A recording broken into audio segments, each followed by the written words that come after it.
Praise the lord. దేవునికి స్తోత్రం. ప్రభు మిమ్మల్ని దీవించి ఆశీర్వదించును గాక. క్రీస్తునందు ప్రియమైన దేవుని బిడ్డలారా, ఈరోజు ఒక వాక్యాన్ని మనం ధ్యానం చేసుకుందాం.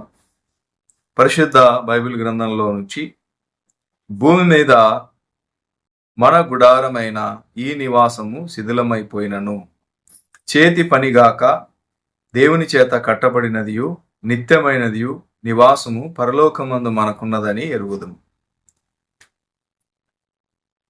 భూమి మీద మన గుడారము అనగా మన దేహము ఇది శిథిలమైపోయేది.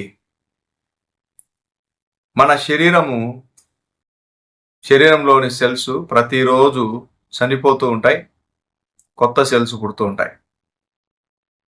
అంత మాత్రమే కాదు, మన దేహము రోజు రోజుకు చనిపోతూ ఉన్నట్లుగా మనం గమనించవచ్చు. ఈ దేహము శిథిలమైపోయేది, నశించిపోయేది. అయితే ప్రభువు చేతి పని కాక దేవుని చేత కట్టబడినదియు, చేతి పని కాక దేవుని చేత కట్టబడినదియు నిత్యమైనదియునైన నివాసము పరలోకమందు మనకున్నదని ఎరుగుదాం. చేతి పని కాక దేవుని చేత కట్టబడినదియు నిత్యమైనదియునైన నివాసము పరలోకమందు మనకున్నదని ఎరుగుదాం. ప్రియులారా, ఈ దేహము దేవుని చేత నిత్యమైనదిగా, అలాగే దేవుని చేత కట్టబడినదిగా ఉండాలి అని అంటే, ప్రభు చెప్పినట్లుగా ప్రభు కొరకు పరిశుద్ధులముగా సత్క్రియలు చేసేవారంగా భూమి మీద మనం ఉండాలని ప్రభు పేరట జ్ఞాపకం చేస్తూ ఉన్నాను. ఒక వ్యక్తి మారు మనసు పొందాలంటే, ఒక వ్యక్తి దేవుని వైపు తిరగాలంటే, తను బ్రతికి ఉన్నంత వరకే ఆ వ్యక్తికి అవకాశం అని ప్రభు వాక్యం సెలవిస్తోంది. ఎందుకంటే ప్రాణం పోయిన తర్వాత ప్రభు రక్షణ పొందుకోవాలన్నా, ప్రభు యందు విశ్వాసం ఉంచాలన్నా మనకు అవకాశం ఉండదు.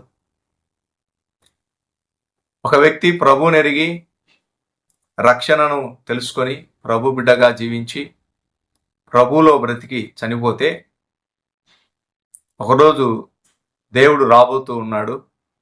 ఆయన వచ్చినప్పుడు ఆ వ్యక్తికి నిత్యము అయినటువంటి దేహం ఆయన ఇవ్వబోతూ ఉన్నాడనేటువంటి విషయాన్ని ఈ పరిశుద్ధ లేఖనంలో మనం చూస్తూ ఉన్నాం. కాబట్టి మన జీవితం ఎలా ఉంది, మన బ్రతుకు ఎలా ఉంది?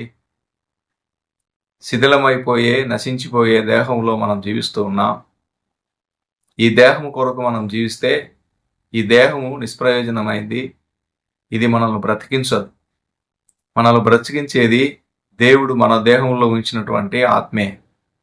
ఆత్మానుసారంగా మనం జీవించి పరిశుద్ధంగా, పవిత్రంగా ప్రభు కొరకు బ్రతికినట్లయితే, ప్రభు బిడ్డలంగా ప్రభు ఇచ్చేటువంటి మహిమ దేహాన్ని పొందుకొని ప్రభు నందు ప్రభు బిడ్డలుగా జీవించగలిగే భాగ్యాన్ని పొందుకుంటాం.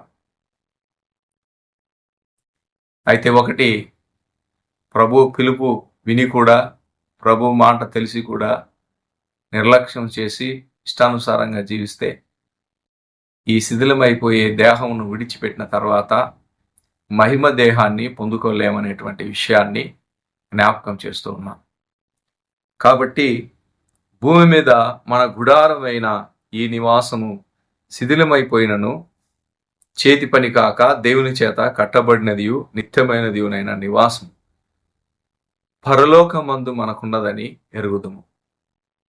ప్రియులారా, పరలోకంలో ప్రభు మన కొరకు నిత్యమైన నివాసాన్ని సిద్ధపరిచి ఉంటుండగా ఈ తుచ్చమైనటువంటి అల్పకాల పాప భోగములు వెంబడి వెళ్ళక ప్రభు కొరకు పరిశుద్ధంగా, ప్రభు కొరకు వెలుగు కలిగి, ప్రభు బిడ్డలుగా జీవించి, ప్రభు ఇచ్చే మహిమ శరీరాన్ని పొందుకొని నిత్యము జీవించేటువంటి వారిగా ఉండాలని తెలియజేస్తూ ఉన్నాను.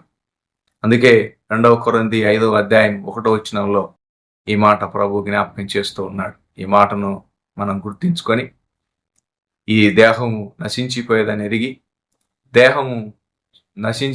ఎరిగి ప్రభు కొరకు ప్రభు బిడ్డలుగా ఆత్మీయంగా పరిశుద్ధంగా జీవించాలని తెలియజేస్తూ నేను ఈ మాటలు ముగిస్తున్నాను. ప్రభు ఈ మాట దీవించి ఆశీర్వదించును గాక. ఆమేన్. చిన్న ప్రార్థన. పరిశుద్ధుడా, ప్రేమగల తండ్రి, నీ పరిశుద్ధమైన శ్రేష్టమైన నామానికి స్తోత్రాలు, వందనములు నాయన. ఈ వాక్యం విన్న ప్రతి ఒక్కరిని మీరు దీవించండి. ఈ దేహం నశించిపోయేదని గుర్తెరిగి ప్రభా, దేహం కొరకు కాకుండా ఆత్మీయంగా పరిశుద్ధంగా ప్రభు కొరకు జీవించే కృపను ప్రతి ఒక్కరికి దయచేయమని నా ప్రభు ప్రియరక్షకుడు యేసుక్రీస్తు పరిశుద్ధ నామంలో ప్రార్థించి అడిగి వేడుకొని పొంది ఉన్న మా ప్రియ పరలోకపు తండ్రి. ఆమేన్.